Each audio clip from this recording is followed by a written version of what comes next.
Hello and welcome to our webcast. I'm Jeremiah Karpowitz, eMedia Specialist for CreativeSphere and Associate Editor for Pro Video Coalition. Thank you for joining us for a discussion around the anatomy of a 4K feature, as well as a rebroadcast of How We Make Movies event from Red Studios Hollywood.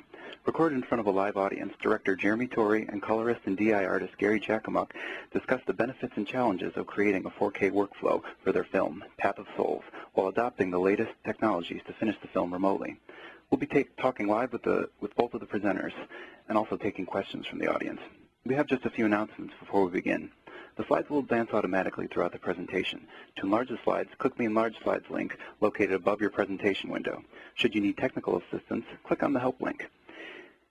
If the slides do not appear to be advancing or the video is not playing properly, please try exiting and restarting the session, as it may be an issue with your connectivity. At any time, you can submit a question using the Ask a Question box located in the bottom left-hand corner of your screen. We have a special giveaway for those who stay on and participate today. At the end of the webcast, we'll give away a Spider 4 Elite and a Spider 4 TV HD upgrade and a code to receive 20% off all Spider products purchased on the Datacolor website. The Spider 4 Elite is a computer display calibration product for video editing workstations, as well as other computer displays and computer-driven projectors. Stay tuned for that opportunity and that offer toward the end of the webcast. I would like to make you all aware of CreativeSphere's offering online where you can continue the conversation in the education. Pro Video Coalition gathers some of the top writers in the production and post-production field where you can check out news, reviews, and commentary for anything and everything regarding what is happening in that space. You can also visit Pro Photo Coalition and DAM Coalition to see and interact with the experts in those spaces. And we want to thank our generous sponsors for making this webinar possible. Assimilate, Datacolor, and Azo are all committed to continuing education, and they should all be recognized and commended for this endeavor. True 4K display is made possible on the high-quality line of LCD monitors from Azo. Assimilate is a developer of Scratch, an industry-leading digital cinema engine that continues to revolutionize the movie industry. And Datacolor has three products that I want to make sure you're aware of. The Spider Checker is a camera color calibration target with software capable of correcting camera color and matching captures from different cameras. The Spider Cube is a portable tool for white balancing and exposure, adjusting still and video. And Spider Lens Cal can be used to check and adjust autofocus in still images. For more info about any of these products, check them out online at spider.datacolor.com. We'll be showing a few videos during the webcast, but please submit your questions for Jeremy and Gary at any time. We've set aside some time at the end for Q&A, and we'll be looking to answer as many as we can. Now let's take a look at some highlights from the How We Make Movies event from Red Studios Hollywood, which was recorded in front of a live audience.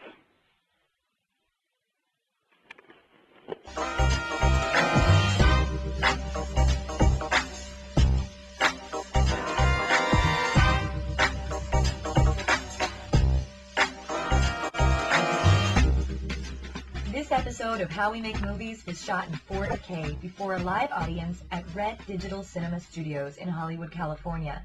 Hi, I'm Amanda Lippert, and welcome back to How We Make Movies. Tonight we've got very special guests. They are the writer, director, actor, executive producer, and finisher and colorist of the new film, Path of Souls. Please welcome Jeremy Torrey, Adam Beach, and Gary Jackamuk.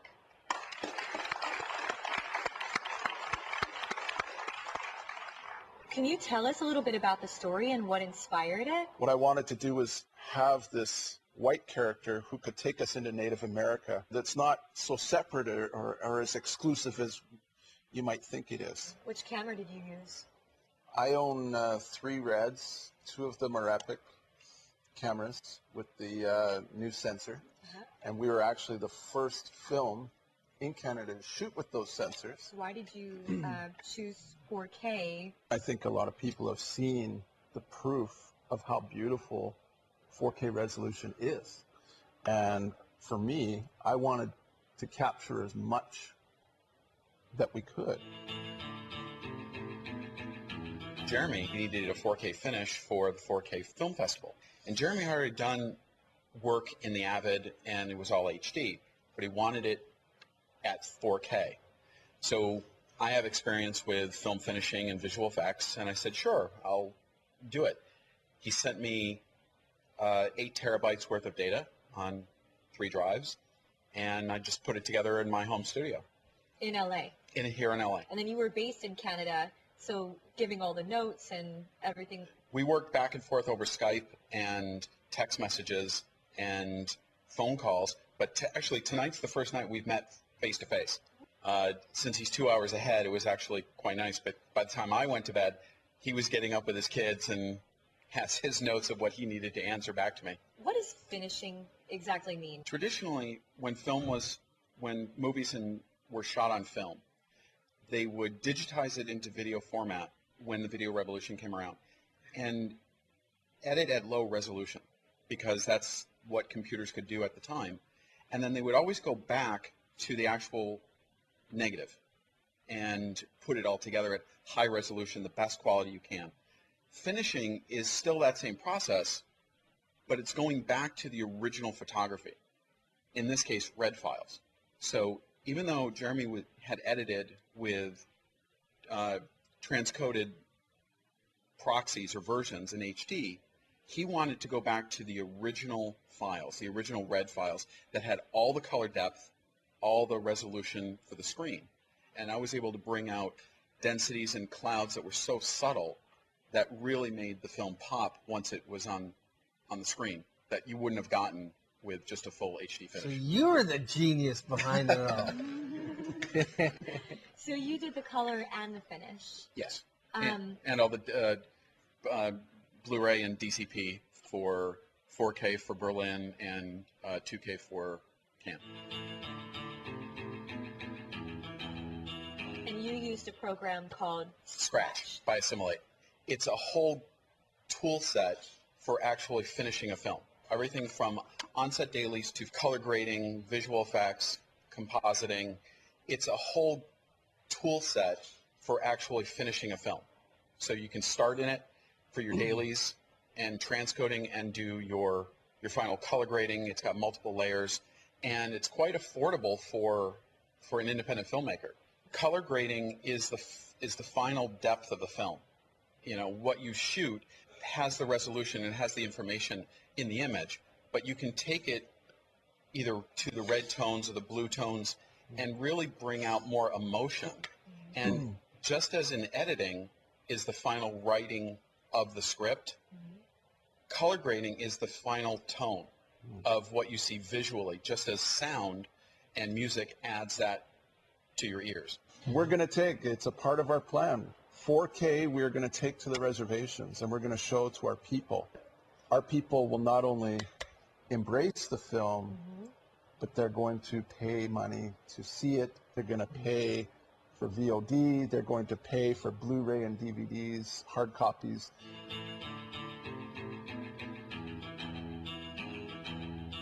What do you think stops most filmmakers from getting their projects finished? Not knowing where your distribution channels are going to be and how you're going to get there is usually what stops everybody.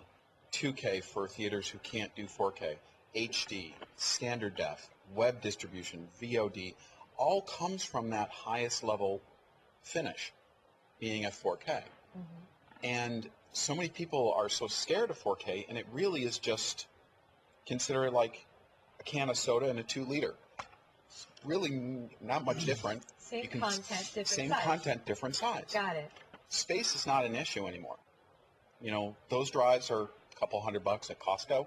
Speed, you can buy a computer for $1,500 that will play this stuff real time. You used to have to go to a big facility and pay, you know, $1,000 an hour to do a mix.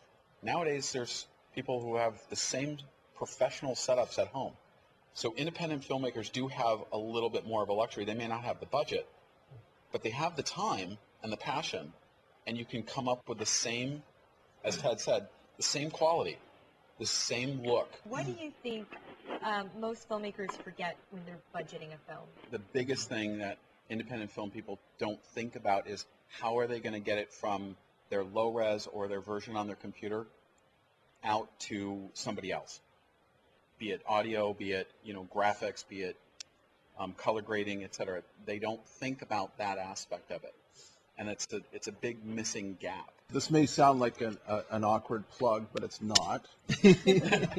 Red User has been amazing. RedUser.net.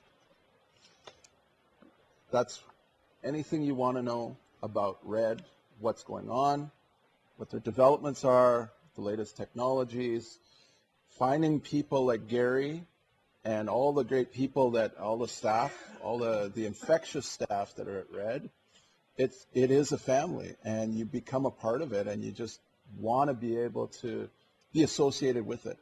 So I've met all kinds of people in all different walks of life, all because of that website, and it's a great resource. And that's one of the things we really try to do at We Make Movies as well, is to really build a community of people that want to get their stuff made and want to help each other. And that's the same thing with the software that I use for my color grading and finishing, Assimilate. It's a small company, very much like Red, and it's a family. And they really care about the filmmakers they work with. And I've been on the phone many times with filmmakers at 2, 3 o'clock in the morning when I work there, tech support, for them to solve their issues. You know, bigger companies are great, but it's that sense of family that they really appreciate what you're doing. Thank you so much for coming in today and sharing your story, sharing with us. We really appreciate it. Thank you. Thank you.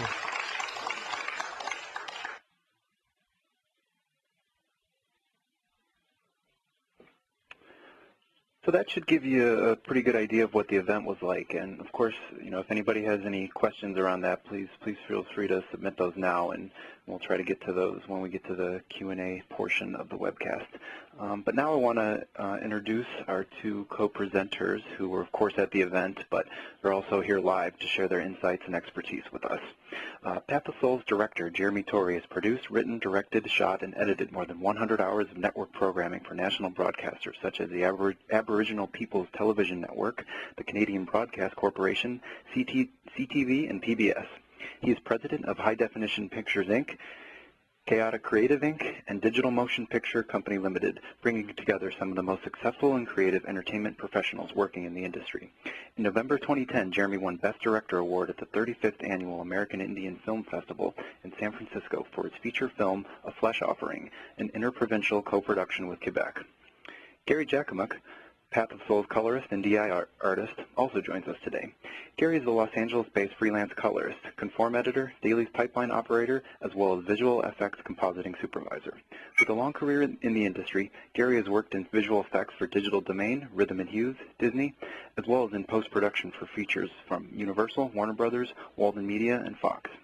Combined with the unique background of computer science programming and problem solving, Gary has acquired and refined a diverse and unique set of skills over his 25-year career, combining post-production editorial, VFX, and color correction disciplines. His scratch projects include Superman Returns, Journey to the Center of the Earth 3D, City of Ember, Band Slam, and Killer Holiday. The movie they worked on together, Path of Souls, has won 2 Best Director Awards and 1 Best Picture Award so far, and is slated for broadcast on the Super Channel up in Canada starting in November. Path of Souls was a finalist in the Shot on Red Film Festival, which is how Jeremy and Gary came together to begin with. Let's take a look at the trailer for the movie. You know, our people have been coming here for over 3,000 years. This looks like a turtle. Yeah, these alignments are petroforms, reminders of the instructions given by the Creator. Now, each are a mirror of what's reflected in the night sky. It's like a map of heaven, so when we need to find our way, we can travel there. You mean when we die? Yeah. There's so many things we did together. So many things we were going to do. I can't do it alone, John. Hi, Grace. Do you remember me? He is everywhere in there. Oh my God. His residue, his DNA, his like fingerprints are on the keyboard. No. Okay. Oh, it's not! We were supposed to go next week to complete his thesis, you know? He was so young. Death is just too black. Go to these coordinates for the next message. You know, the places that you'll go and people that you meet, it's gonna take you deep into Indian country. I'm comforted by the fact that John is more than just ashes in a can.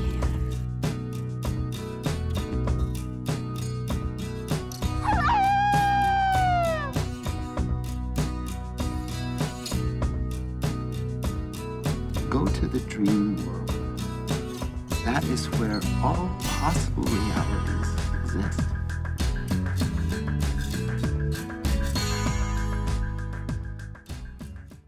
Very cool stuff. And thanks to both Jeremy and Gary for joining us today. And like we said, Gary and Jeremy are on the line right now, live with us. And Jeremy, I wanted to start with you. Well, first of all, how's it going? It's great. We're finally experiencing summer in earnest up here in Canada and Winnipeg, Manitoba, so it's good. Leaves are on the trees, mosquitoes are out. I like it. I like it a lot. So let's get right into this. How did knowing that you were going to release this movie in 4K affect your approach to telling the story and directing it? Well, you know, I always knew that 4K was coming because, you know, Jim and Jared at Red, through their reduser.net site, you know, they've been saying it's coming, and their site has been hugely proactive in promoting the rollout of it.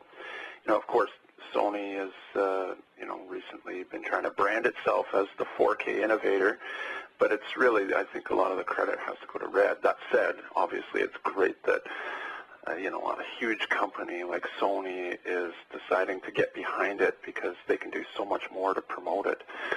So, you know, little by little, you could see that it was coming, and I said, you know what, you're future-proofing your film by choosing to shoot in 4K as opposed to just 1080 or 2K.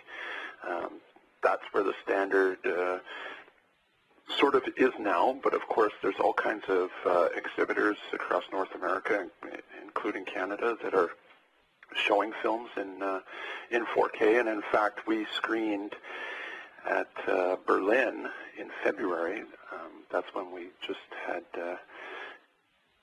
got all the final touches on our master to Berlin, and we projected it in 4K, and in fact that was the very first time that I was able to see my film in 4K, and I tell you, once you get a chance to literally sit and see what it looks like, you're a convert immediately, because you just say, why wouldn't you want to watch it like this? It's just, the amount of detail is incredible, and it's, you know, with the cameras and the dynamic range that they have, and, you know, little things like HDRX that allow for additional dynamic range and stuff.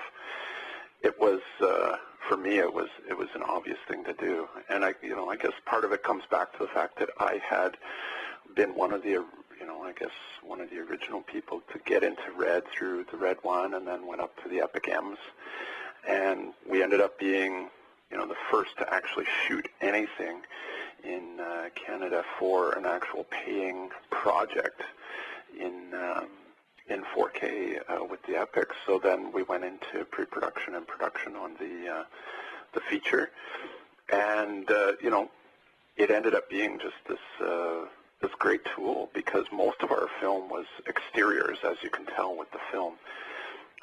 We're trying to record the landscape that we're going to. It's a very, you know, it's a road movie, and it's a spiritual film, and in order to convey some of that, you need to be able to be out in the vistas, and you have to experience these locations, these sacred sites for themselves, and, you know, being able to record in 5K allows you to do that. You know, we had an aspect ratio of 2:1, so, you know, it gave us room to actually play around in post with, you know, reframing and so on that we needed to do.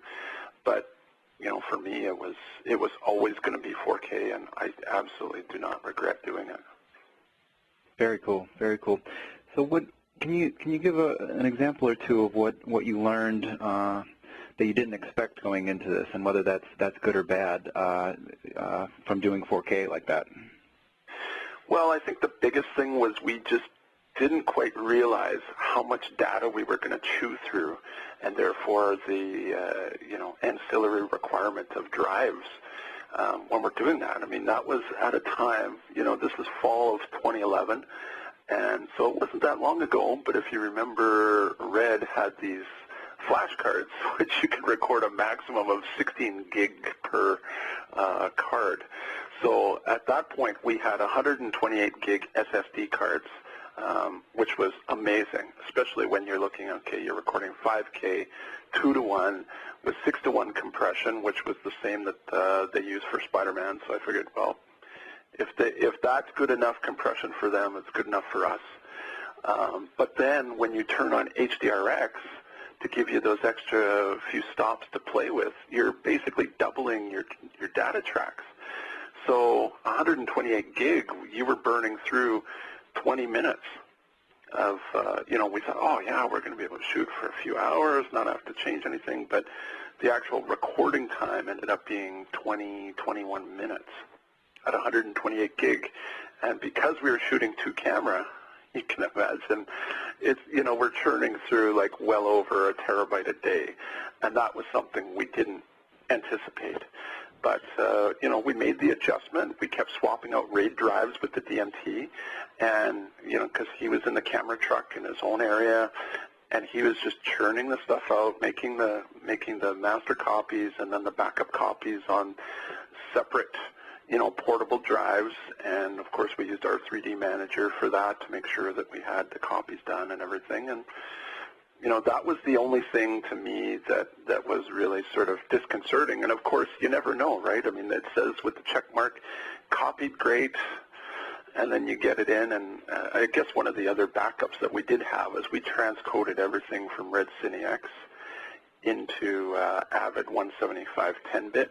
So we had essentially, if there was anything to go wrong, we also had like a 1080p one color pass backup, as it were. So if we had to, we would have essentially, what the first light pass was in 1080p, and we could go ahead with that. So that's what we actually used for cutting, which was fine. I mean, it's just extra data, but we're cutting on the Symphony Nitrous and handle it just totally fine. So for us, it was it was a very easy workflow. There were no special effects.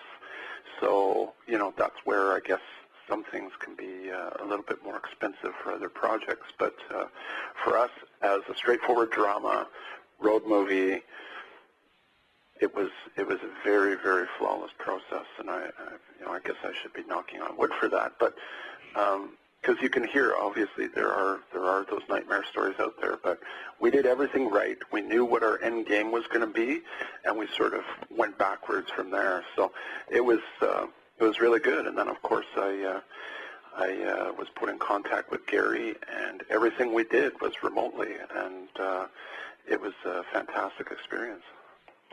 No, great. And just real quickly before we do move on to Gary, can you tell us a little bit about the on-set workflow? When you would review dailies and those kind of logistics. What kind of an effect did that have on everything? Well, it was great because we could see exactly what we had. Obviously limited to a 1080p workflow at that point because really 4K monitors are still pretty expensive. They're now being rolled out everywhere, and Best Buy and everywhere else is now selling them in retail markets. That didn't exist before. So on set, out of the camera, we were using Panasonic 9-inch HD SDI with batteries on the back, and that was all great. But then what I would do is, anytime we'd have an opportunity, I'd zip into the camera truck, have a look inside, and the DMT would be literally, processing stuff, and we pull it into Red Cinex. Everything was put through Red Cinex, which for people who don't know is a free software program that is provided by Red.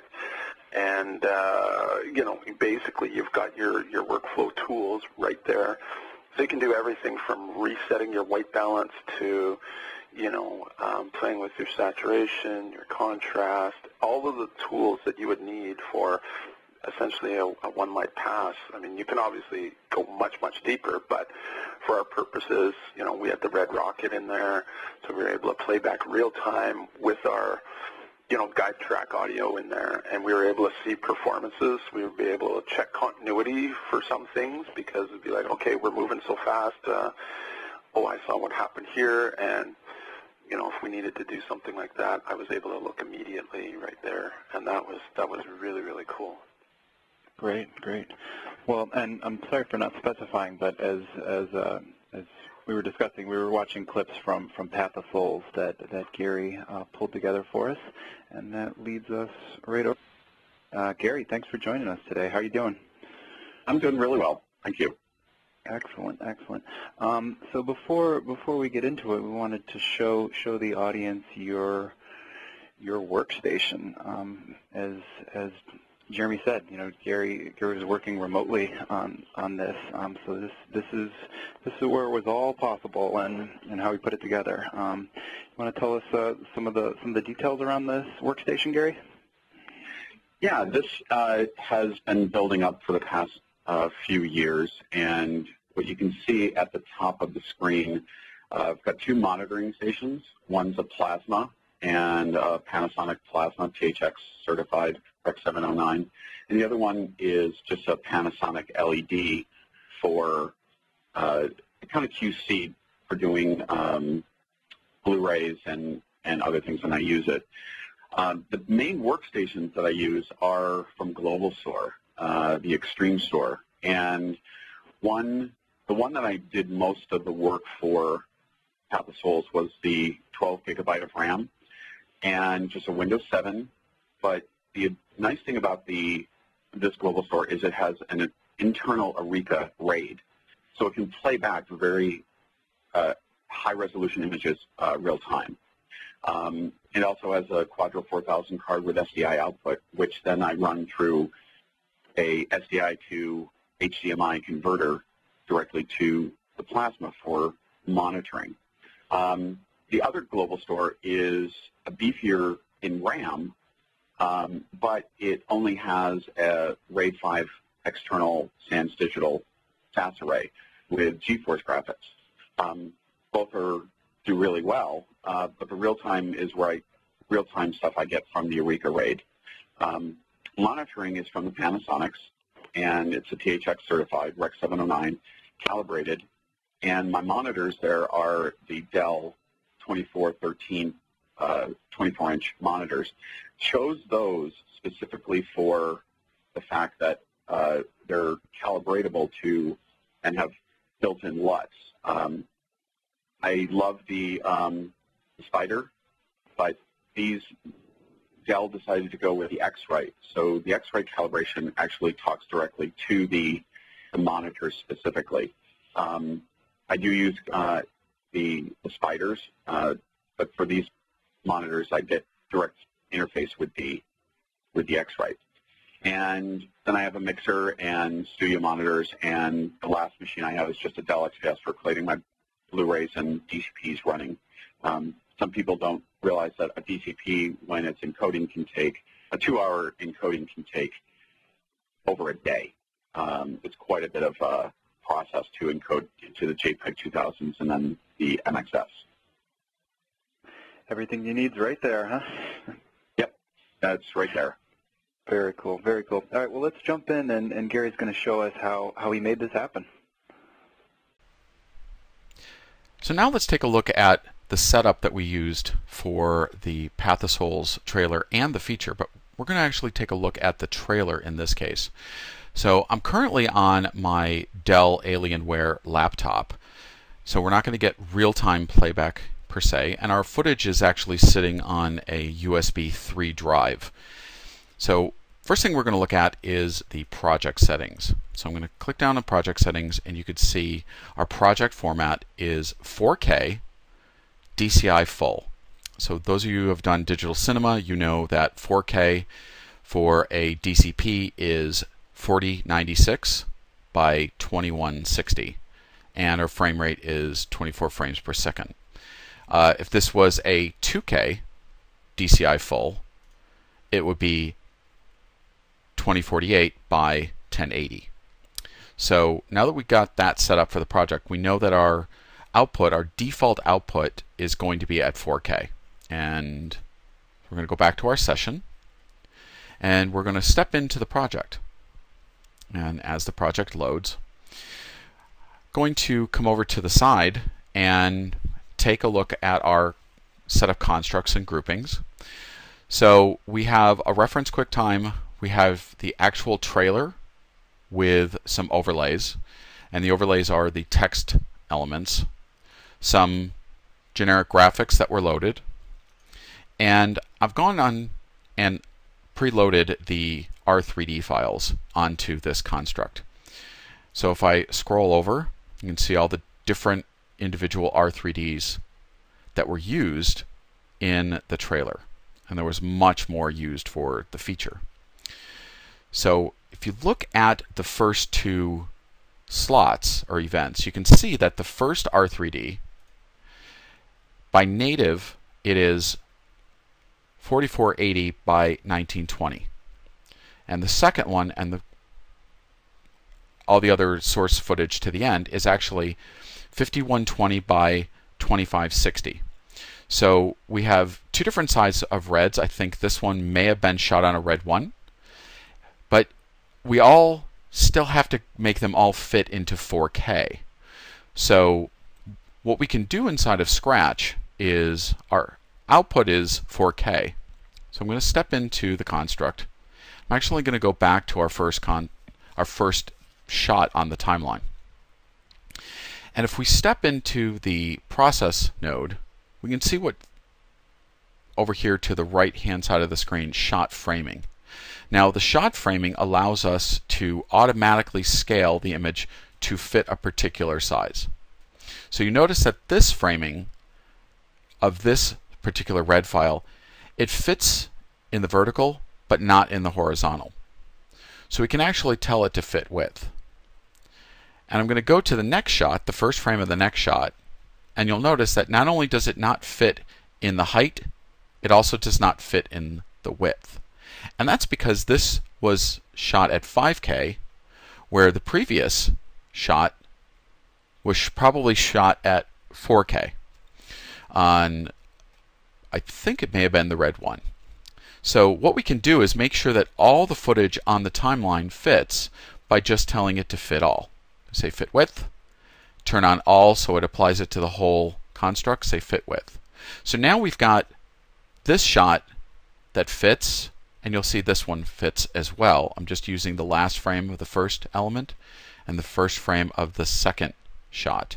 You can see they fit left to right, but we have a little bit of different cropping on the top, and that's absolutely fine because our final film is going to be cropped down to about this size anyways.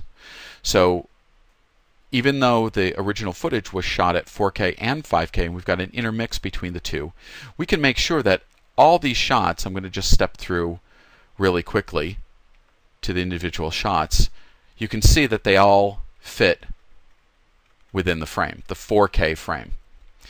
But let's take a look at how we can optimize our playback. So if I focus on this shot right here and I hit play, you can see that it's almost going real time. I'm going to bring up an overlay, and even on my laptop with 16 gigs of RAM, it's an Alienware M17R3 with a GTX 5, I think it's a 540 graphics card. We're getting almost real time, and we're running around 18 to 20. Just playback, and that's coming off of a USB 3 external drive. So how can I accomplish that for pretty good playback? Well, what I can do inside of Scratch is I can tell it the decode settings. So when Scratch uses the SDK from Red, it can say, when you're just going to do playback to the screen, do I want to do full res, half, premium, half good, quarter, and eighth? And also set the filtering. So box filter is actually quite fast, and I'm going to do full res, and you can see that it changed slightly in quality, but when I now hit play, you're going to see it's barely going 1 to 2 frames a second because it's pulling a full 4K image across. I'm going to hit stop just because it's not playing very fast, and Let's go change the decode settings to quarter res without changing the filtering. So when we're at quarter res and I hit play, you'll see that we're getting around 12 frames per second, 10 to 12 frames per second. And this is on a pretty decent laptop, but it's still coming off of a USB 3 drive. So if you have a RAID such as I have in my global store system, which is connected to an Eureka over SAS, you're going to be getting much faster playbacks even on quarter res. But you'll notice right next to the decode settings, this is for processing. So if I process these files out as DPX frames in the render, I would actually be using the full frame opposed to the quarter resolution. So let me zoom in here a little bit and look at the differences between when we go quarter res. We'll start off here at full res, and I'm going to do a 1:1. So this is 1:1 pixels on my screen, and we're going to switch it down to half res premium. Notice there's a slight softening, but the detail is pretty good. Half res good. You'll notice it got a little bit grainier. Many times projects that are shot on 4 and 5K that are going down to HD will actually just use half res good and not process the entire frames. We're going to go down to quarter res, and you can see a big jump. We start to see a lot more aliasing in the hair. And we go down to eighth res, a significant amount of aliasing. But the aliasing is actually not too much of an issue when we actually go down to an HD display. So if I reframe so that I can see the full frame on my screen, I can see that, wow, it doesn't actually look too bad when I'm in motion.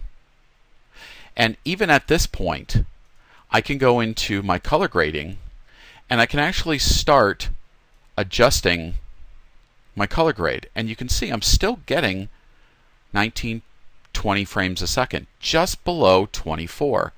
So working at 4K is actually not so complex, and it's nothing to be really scared about. Now, inside of Scratch and Red specifically gives you the advantage of being able to decode at different resolutions, to be able to process and push data a lot faster. There's other ways that this can be done with other different formats. So if you were shooting ARRI RAW and you needed to do a quote proxy type workflow, you could actually, for example, render this out at a very high speed codec that is still at 4K, and then swap it out with your high res footage for processing. So that is one of the advantages of being able to work with Red, is that you can actually, inside of Scratch, change your proxy on the fly. So in this case, we can actually change it to go over to Lancos, and you can see that even at quarter res Lancos, we notice that the quality on the chin actually improved quite a bit. So let's go to Home. We change the filter from box to Lancos. You can see we get a lot smoother edges and frames. But if we go back to Home and we hit play, Lancos may not give us the best playback. So we're going to go to the next shot and take a look at it. I'm going to hit play. On 8th res, let's go to switch it to Lancos. You'll see that I'm getting still 18 to 19 frames per second for playback in this case. So even though we're processing at viewing at 8th res, if I hit render, I would be at full res. So let's stop and step out of inside of our construct. So we've set up our construct to be 4K for finishing, but on our output, we have our main construct, which is 4K. But we can actually output multiple resolutions, all from the same construct. So here I've created another construct for 4K. I click on this one, it's actually HD, 1920 by 1080. Made another one called Web, which is actually half of HD. Now inside each one of these, Scratch gives us great flexibility by being able to reformat it so that it fits inside an HD frame. Now I can easily just add another output, call it source output. I'm going to call this one 2K. Hit enter. Instead of being 4K DCI, I'm actually going to make it a 2K DCI. And notice the size of the output node changed. I'm just going to change that to DPX real quick. Now if I go into this output, you see that it's cropped. All we have to do here is fit width, and now we have our 2K output. So what's nice about Scratch is, and doing 4K finishing, is that you do a lot of your work either at proxies using the decode settings in red, or you do a transcode to a 4K QuickTime that is very fast and high quality.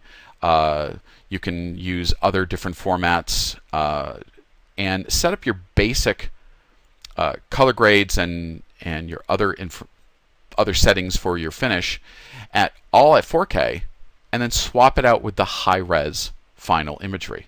So in this case, I would just come over here, and I don't have to change anything because I'm not processing. But the decode for red is only at 1/8. So I hope that explains quite a bit about 4K finishing. And here I'm just going to step in and show a little bit of the trailer. And on this side we have 1/8 res box, and if I hit play and I look, you can see we're getting about 24 frames per second. In this case, we're actually cutting down to half res and pulling half res from the original red files and then decoding again at 1/8 and showing full res. So there's a lot of different ways to manipulate your pipeline inside of Scratch, which gives you a tremendous amount of power, and this is the reason why I love to use Scratch.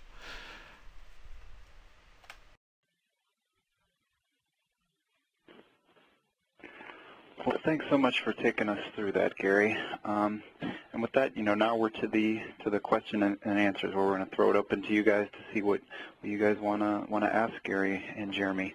And to kick that off, we had a question come in. I just lost it. Around HDRX, and this is kind of for both of you. How did you guys find yourself using HDRX, and what environments was it most useful for, and how did it change the workflow for those shots, if at all? Maybe you want to start with you, Jeremy, around that?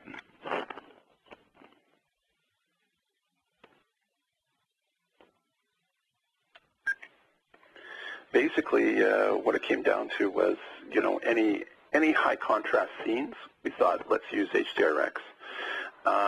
But what I found was that we really didn't need it. Gary was able to basically pull whatever he needed to and get the grade he needed. We haven't had an actual debrief on this particular question, but maybe Gary can elucidate on that. A number of the shots were, when they were shot HDRX, internally to Scratch, the setting was actually done at Magic Motion. So coming off the camera, those original settings were kept. And unless I found that it was causing a problem or causing an issue, it was really based on the scene. If I needed some extra data from that HDRX, I pulled it in. There was two scenes specifically that I tweaked how I used the HDRX. One was a very, very flat lit scene, and by using the HDRX, I was actually pull out quite a bit of contrast and detail into a sky that was in the background of the main characters. Another one was instead of a flat background, it was shooting directly into the sun, and I was able to combine those two layers in a composite method to bring out the details of the sun while not crunching the foreground contrast of the actor and making it a really nice image.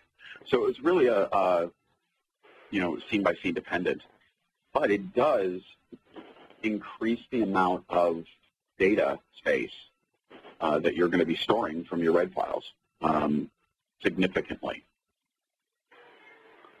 Great, great.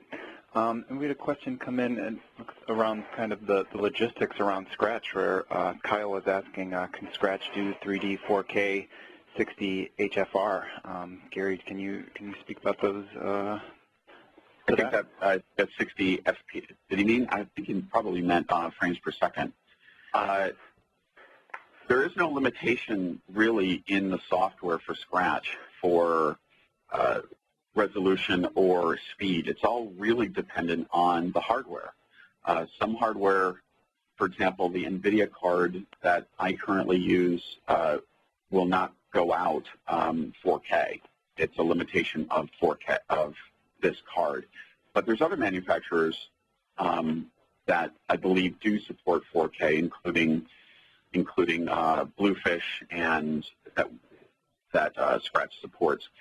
Also, it's the bandwidth of the hardware to be able to throw your footage through and to those graphics cards for display.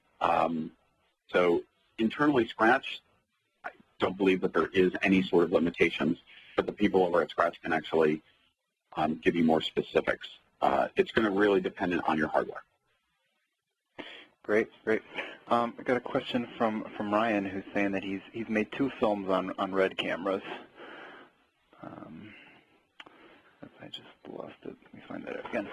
He used 2 films on RED cameras. They use G-RAID drives to store their raw footage for their masters as well as their backups.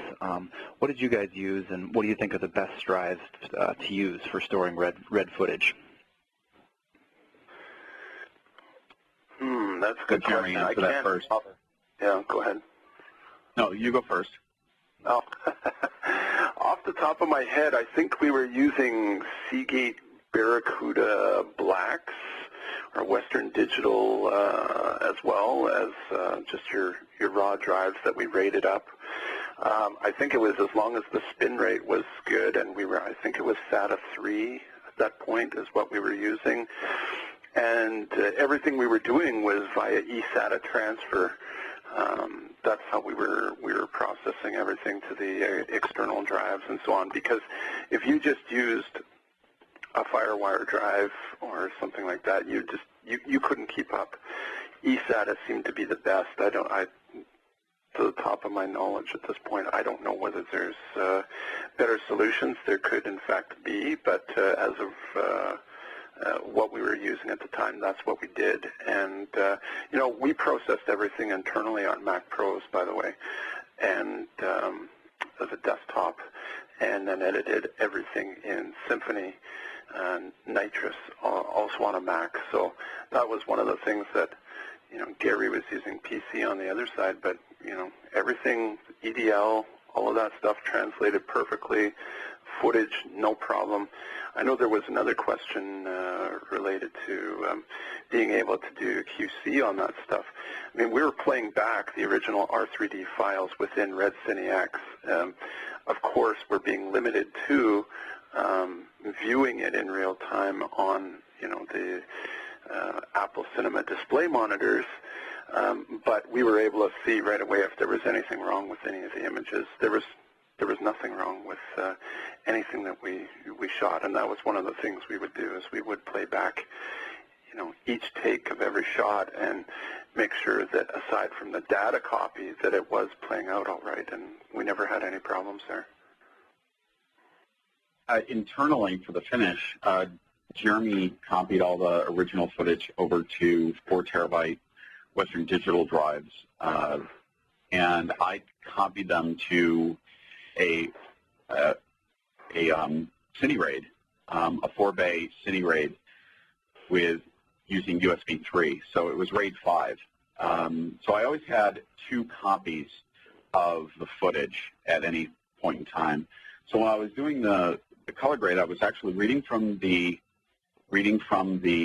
USB 3 drives and writing to the internal drive. So if I needed to do a render and do some tests and make sure I had guaranteed playback, I would render a scene or in DPX and then hit play, and it would come off the internal RAID, which was very fast. So I always make sure that whatever drives I use, whether it's Seagate or Western Digital, that I'm always in a RAID 5 situation. And that's the other thing that many people forget when they're shooting on set. Unless it's backed up at least in 3 places, it's, in my opinion, it's not backed up. That's your original camera footage. If it's not backed up, if that's lost, there's no way of getting it back. Great, great. And you know, I rolled out the promo code for the 20% off the Spider products at Datacolor at the Datacolor website. But we've got some time for a few more questions. So, and this one is kind of more for Jeremy, but of course, Gary, you can weigh in here as well. But you know, I know there's a lot of people on the webcast that are kind of somewhat leery or unsure of shooting in 4K, you know, because they have experience not shooting in 4K. What would you say to somebody who is looking to shoot in 4K, Jeremy, and kind of what to look out for, or what's in store for them? I would say, you know what, there's so many cameras out there, and there's a lot of owner-operators out there as well. I would get in touch with someone who you know has a camera and say, look, I want to do some stuff myself. I want to test it. And usually that happens. I mean, because we're in Manitoba, we also will be supplying cameras to people coming into our province, enabling them to do whatever. And so, you know, people are looking at it going, that's kind of interesting. And so DPs who are, say, you know, Alexa agnostic or anything like that, I just say, whatever you want to shoot with, great. That's the tool that you use. At the end of the day, it's a tool. But for me, it's worked great. I've had fantastic tech support out of Red. They've been very responsive with me. I haven't had any problems. I know that I've done it, you know, we've done a doc as well as a feature and all kinds of other stuff that we've put through the paces, and the workflow has been solid. So what I would do is I would say anybody, if you get an opportunity, all of these owner-operators, if they know that there's potential for weekly or monthly or whatever rentals on them, they're going to let you test it for nothing and just go and shoot some stuff. You know, it doesn't, all it takes is a bit of time, and then copy it over, you know, because obviously you're going to have to give your SSD cards back. Go ahead, shoot some stuff, play around with it. There's so many things. Like I said, Red CineX is free, so you can play back on whatever, whether it's on a laptop or a PC station, whatever it may be, and you can look. I mean, obviously, as things get better, there's going to be that ability to view it in native 4K, which is, you know, something I think a lot of people are looking forward to. But, you know, keeping in mind that when you're playing stuff in their native R3D files, when we're talking about Red, you're playing back the actual file. It's just being down converted to whatever resolution you're capable of playing it back at, based on whatever your system is. So I would not, you know, you know, hesitate to do it. I think you just, if it's something that you're intrigued about, go ahead and try it, and I think you'll be pleasantly surprised. But you know, also there's a whole bunch of new Sony cameras coming out. Was it the F5 and F55 now that are really small and everything, and you know, they've got different compression algorithms, of course, but you know, the cameras are out there. Just go ahead and try something. You know, stay away from quad HD, because that's not real 4K. But you know, go ahead and try and embrace it. That's what I would say. Great, great. Do you have any follow-up on that, Gary? No. Okay, cool. Did you guys run into any issues conforming from proxy files to 4K files and moving to the finishing in Scratch? And did you use an EDL, or does Scratch work directly with FCP or other editor files? Scratch definitely works with FCP with the XML files, but Jeremy just sent me a reference clip, QuickTime reference clip at HD, and an EDL. And the way he did the transcode from the original RED files down to his editing files actually worked perfectly. It came right in, conformed very, very easily. The match back was almost perfect. Great, great. And how is coloring done, the luminance and chromiance levels within Red CineX before exporting to a dedicated color solution like DaVinci? Well, you know, all we did was we just went by, you know, I talked with my DMP and said, this is kind of what I'm looking at. Let's try to sort of process everything at a certain ND. I wanted it at a certain color temperature, so I think we were in the 7,000 to 7,300 range as far as what the white balance was set at. But of course, there's all kinds of menus on the side. So there's stuff like Alchemy that is a really, really good tool that Red developed for Red CineX, and you can use that stuff to adjust, you know, your contrast and everything else. And but ultimately, at the end of the day, none of it is baked in except for what you export from Red CineX. So when you're looking at, you know, the original raw files, you know, it just went to Gary as R3D, and that was it. And he was able to do what he needed to do with it. For us, we set a look that we liked, and we processed it out to, as I said, 175 DNxL HD and 10-bit. And it looked pretty good to me. There were a couple things, obviously, in the export that maybe you might want to tweak a little differently, but you know, you can also lift that right within Symphony and get what you need, at least for your cutting copy. As far as DaVinci, I really don't have any answer for that because I haven't really played with it myself. No problem, no problem.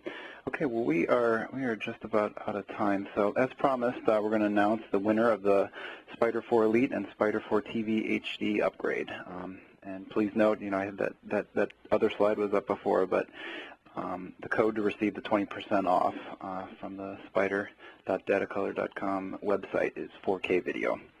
And with that, we're going to pull our winner, and that winner is Aaron Burns. Aaron Burns from Burns Media Limited. We will be getting in contact with you to give you the details around your Spider 4 Elite and Spider 4 TV HD upgrade. So with that, we are just about out of time. So I want to thank our generous sponsors, Azo, Datacolor, and Simulate for making this possible, and of course Jeremy and Gary. Thanks so much for taking the time today, guys. Well, thanks for having us. It was great, and by all means, you know, everybody keep at it because 4K is already here, and you know, just go for it. It's not as scary as people make it out to be. Exactly, and with new monitors coming out for the consumers and everything, 4K is here to stay. It's beautiful, beautiful. A good note to end on. Well, thanks again, guys, and please check out more 4K material and join in on the discussion with us over at Pro Video Coalition. Thanks, everyone. Thank you. Thank you.